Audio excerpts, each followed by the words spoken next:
ফরেক্স মার্কেটে যদি নিয়মিত দীর্ঘদিন লেগে থাকা যায়, সঠিক স্মার্ট মানি কনসেপ্ট অনুসারে ট্রেড করা যায়, সঠিক গাইডলাইন থাকে, সঠিক ইনস্ট্রাক্টর থাকে, সঠিক মেন্টর থাকে, একজন মেন্টর যদি আপনাকে সঠিকভাবে গাইডলাইন করে নিয়ে যায় এবং এ টু জেড ফরেক্স ট্রেডের যাবতীয় কলা কৌশলগুলো যদি বাস্তবে হাতে কলমে শিখিয়ে দেয় এবং দীর্ঘদিন যদি আপনি সেগুলোকে ডেমোতে প্র্যাকটিস করে করে নিজের ট্রেডিং স্ট্র্যাটেজি বিল্ড আপ করতে পারেন, নিজের সাইকোলজি বিল্ড আপ করতে পারেন, পর্যাপ্ত সময় দিতে পারেন, পর্যাপ্ত মেধা, শ্রম এবং নিয়মিত এখানে লেগে থাকার যে একটা অদম্য আগ্রহ, একটা চেষ্টা যদি করতে পারেন, তাহলে আপনি নিঃসন্দেহে এই ফরেক্স মার্কেটে কেরিয়ার করতে পারবেন।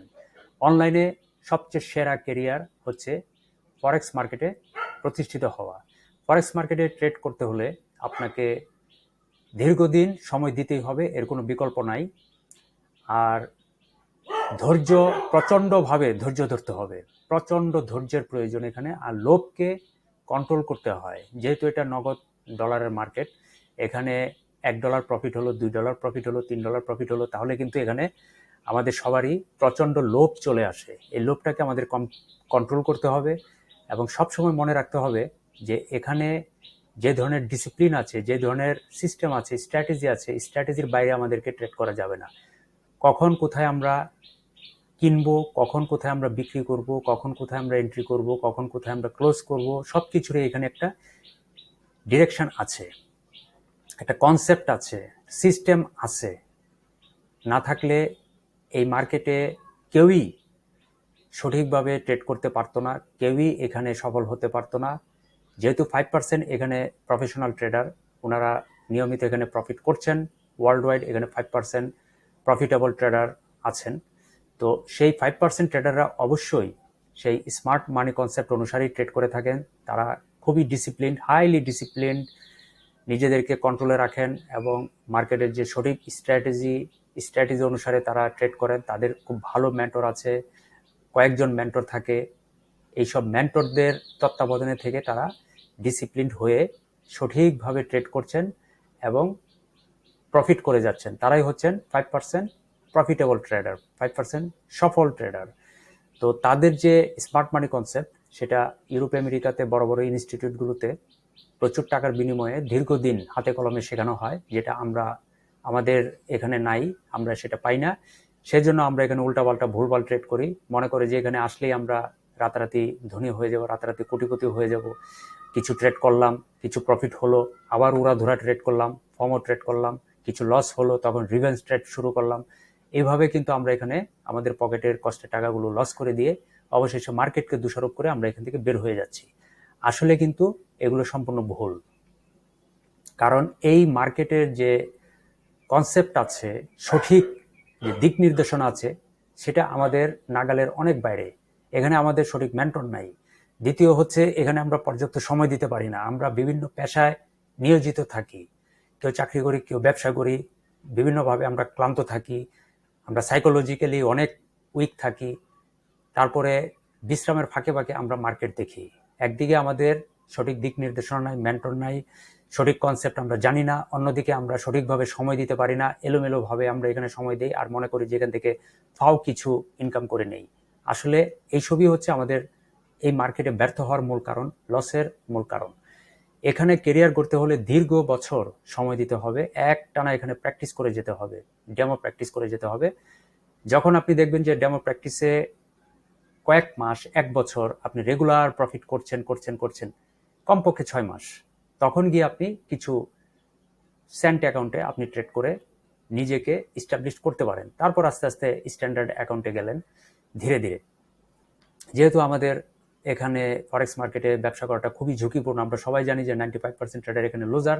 সেই জন্য ফরেক্স ব্যবসাটা আমাদের জন্য এখনো সরকার অনুমতি দেয় নাই, কারণ আমরা এখানে এখনো সফল না। যদি আমাদের সফলতা থাকতো তাহলে সরকার অবশ্যই আমাদেরকে অনুমতি দিত, কিন্তু তারপরেও এই অনুমতির বাইরেও কিন্তু আমরা চেষ্টা করি, ট্রাই করি। তবে আমি বারবার বলবো যে আপনারা রিয়েল ট্রেডে না এসে শুরুতেই আপনারা ডেমো প্র্যাকটিস করুন। ডেমো প্র্যাকটিস করতে করতে যদি আপনারা সফলতা দেখেন, তারপর বিভিন্ন সাইট আছে, সেখানে আপনারা পোর্টফোলিও তৈরি করতে পারেন। পোর্টফোলিও দেখিয়ে তারপরে বিভিন্ন প্রো ফার্ম আছে, সেখান থেকে আপনারা ফান্ড নিতে পারেন, সেই ফান্ড দিয়ে আপনারা ট্রেড করতে পারেন। কিন্তু নিজের কষ্টের টাকাগুলো এখানে এনে অহেতুক পানিতে ফেলে দেওয়া, লস করা প্রশ্নই আসে না। আমি বারবার আপনাদেরকে নিরুৎসাহিত করব, যারা একদম নতুন আছেন তারা ফরেক্স মার্কেটে এসে কোনো কিছু না জেনে না বুঝে কোনো কিছুই না শিখে, আপনাদের মেন্টর নাই, এখানে সময় দিতে পারবেন না, এলোমেলো এসেই হুটহাট করে এখান থেকে আপনারা কিছু ফাও প্রফিট ছু মেরে নিয়ে যাবেন। সাবধান, এটা কখনোই চিন্তা করবেন না। এই মার্কেটে কখনো এটা করা সম্ভব না। আপনি যত বড়ই চালাক হন, যত বড়ই আপনি সেনা হন, আমরা সবাই কিন্তু নিজেদেরকে খুব সেনা, পণ্ডিত, চালাক, বুদ্ধিমান, ট্যালেন্ট, স্মার্ট মনে করি। কিন্তু এই মার্কেটে এসে আমরা সবাই বোকা হয়ে যাই, কারণ এই মার্কেট একটা নির্দিষ্ট সিস্টেমে চলে। এই সিস্টেমগুলোর ধারে কাছে আমরা নাই, যে কারণে আমরা এখানে বারবার ব্যর্থ হই, যে কারণে আমরা বারবার লস করি, লস করতেই থাকি। তো এখানে কখনোই লস করার জন্য আপনাদের কাউকে উৎসাহ দিব না। এখানে আপনারা কেউ এভাবে আসবেন না।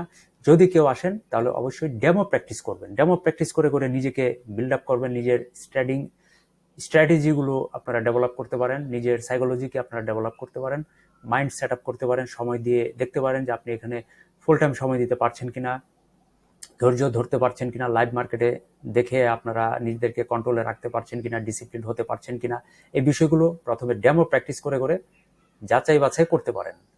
যদি যাচাই বাছাই করতে করতে যদি নিজেকে আপনি সুইটেবল মনে করেন, ফিট মনে করেন, তখন আপনি এখানে এসে রিয়েল ট্রেড করার চিন্তা ভাবনা করতে পারেন। সেটা অনেক পরের কথা।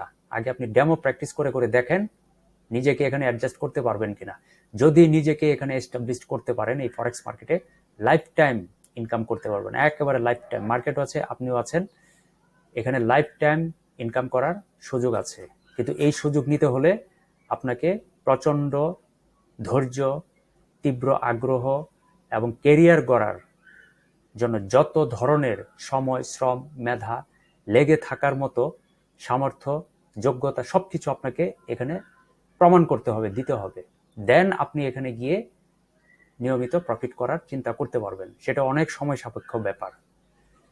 তো এখানে দেখুন, বিভিন্ন কারেন্সি পেয়ারে আমি অ্যানালাইসিস করি। আমার মনিটরে আমি প্রতিদিনই বিভিন্ন কারেন্সি পেয়ার অ্যানালাইসিস করি। ইউএসডি ক্যাড অ্যানালাইসিস করি, জিওপিউএসডি অ্যানালাইসিস করি, একটু আগে করেছি। তারপর গোল্ড এইমাত্র একটা ভিডিওতে অ্যানালাইসিস করেছি। বিটকয়েনে একটা অ্যানালাইসিস করেছি। এগুলো দেখবেন, ঘুরে ঘুরে দেখবেন যে এগুলো ঠিকই টার্গেটের দিকে যাচ্ছে। কিভাবে যাচ্ছে, টার্গেটগুলো কিভাবে পেলাম?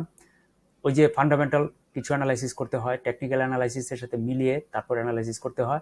স্মার্ট মানি কনসেপ্ট অনুসারে এই অ্যানালাইসিসগুলো করি, এবং এই অ্যানালাইসিসগুলো পরবর্তীতে ভিডিওগুলোতে আপনারা যাচাই করে দেখবেন যে আসলে কি মিলছে কিনা, মিলে যায় কিনা, এবং মার্কেট ঠিক সেভাবে মুভমেন্ট করে কিনা, এগুলো অবশ্যই যাচাই বাছাই করবেন। এবং ফান্ডামেন্টাল টেকনিক্যাল অ্যানালাইসিসের সমন্বয়ে যেসব অ্যানালাইসিস করা হয় সেগুলো কতটুকু সঠিক হয় সেগুলো অবশ্যই আপনারা যাচাই বাছাই করবেন।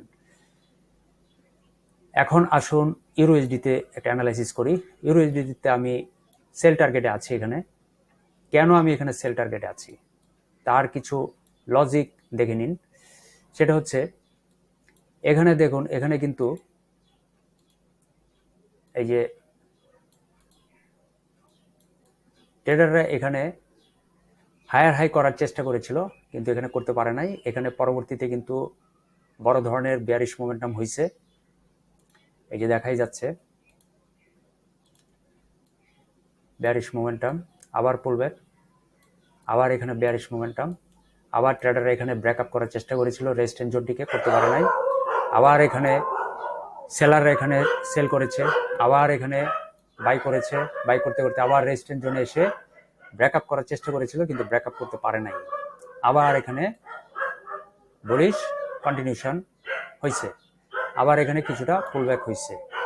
আচ্ছা, তো এখন এখানে আমি একটি পরিষ্কার একটি রেঞ্জিং ফেজ দেখেছি যে সেলাররা সেল করছে, বায়াররা বাই করছে, সেলাররা সেল করছে, বায়াররা বাই করছে।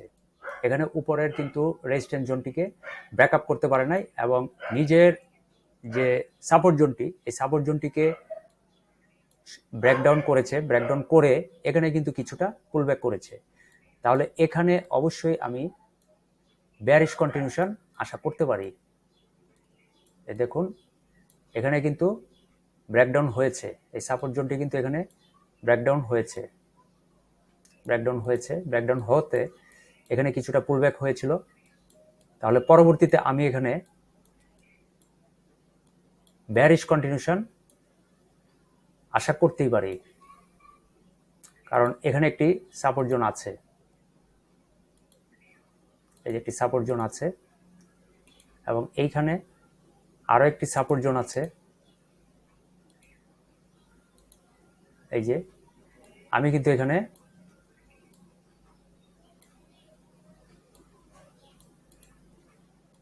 বেয়ারিশ টার্গেট বা বেয়ারিশ প্রেডিকশন এইভাবে আমি এখানে আশা করতে পারি, এবং এইভাবে আমি এখানে বেয়ারিশ প্রেডিকশন বা বুলিশ প্রেডিকশন, নেক্সট প্রেডিকশন খুঁজে বের করি, একদিকে ফান্ডামেন্টাল অনুসারে, অন্যদিকে টেকনিক্যাল অ্যানালাইসিস মিলিয়ে। যেহেতু আজকে বড় কিছু নিউজ আছে ইউএস ডলারের উপর, ইউএস ডলারের দাম কমার বা বাড়ার সম্ভাবনা আছে, সন্ধ্যা 6:30টায় সেখানে নিউজ আসবে।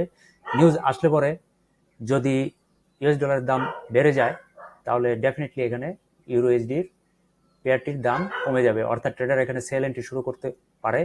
আর আমি আগেই এখানে আমার নেক্সট প্রেডিকশন বেয়ারিশ টার্গেট দিয়ে রেখেছি। ঠিক এইভাবে আমি আমার স্ট্র্যাটেজি অ্যাপ্লাই করে থাকি। এরপরে আসি অস্ট্রেলিয়ান ডলার। অস্ট্রেলিয়ান ডলারে আমার সেম একই অবস্থা। এখানে ট্রেডাররা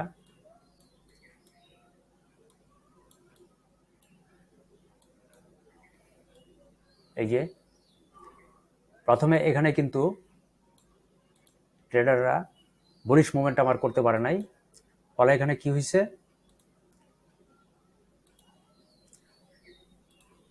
এখানে দেখুন বেয়ারিশ কন্টিনিউশন, আবার পুলব্যাক, আবার কিন্তু এখানে বেয়ারিশ কন্টিনিউশন, আবার কিন্তু ট্রেডাররা এখানে বাই এন্ট্রি করে করে উপরে এখানে নিয়ে গিয়েছিল, এবং আবার কিন্তু এখানে সেলাররা, আবার এখানে বায়াররা বাই করেছে, আবার কিন্তু সেলাররা এখানে সেল করেছে, আবার বায়াররা এখানে বাই করেছে, আবার এখানে সেলাররা হিউজ সেল এন্ট্রি করেছে।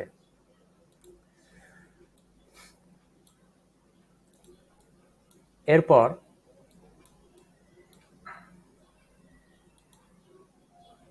এই রেজিস্ট্যান্স জোনটিকে কিন্তু ব্রেকআপ করতে পারে নাই, ফার্স্ট টাইম ব্রেকআপ করতে পারে নাই, সেকেন্ড টাইমও ব্রেকআপ করতে পারে নাই, এবং থার্ড টাইমও কিন্তু চেষ্টা করেছিল, কিন্তু ব্রেকআপ করতে পারে নাই।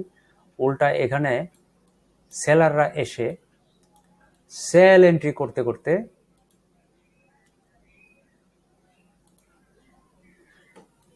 এই যে এখানে কিন্তু সাপোর্ট জোনটিকে ব্রেকডাউন করেছে, সাপোর্ট জোনটিকে ব্রেকডাউন করে এখানে নিচে একটি লোয়ার লো তৈরি করেছে, অর্থাৎ বেয়ারিশ কন্টিনিউশন তৈরি করেছে। তৈরি করার পরে ট্রেডাররা কিন্তু এখান থেকে বাই এন্ট্রি শুরু করেছে, ফলে একটি বুলিশ মোমেন্টাম এখানে হয়েছে।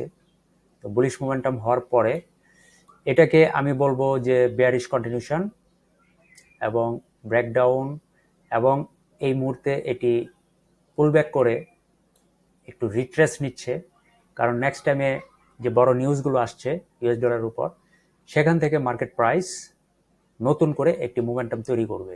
তো নতুন করে মোমেন্টাম কি তৈরি করতে পারে, আমি এখানে আমার বেয়ারিশ টার্গেট রেখে দিয়েছি, অর্থাৎ পরবর্তীতে এখানে নেক্সট মোমেন্টাম আমি এখানে বেয়ারিশ টার্গেট করে রেখেছি, কারণ এখানে আমি আরও একটি বেয়ারিশ কন্টিনিউশন আশা করছি। এখানে একটি সাপোর্ট জোন আছে, এই যে সাপোর্ট জোনটি,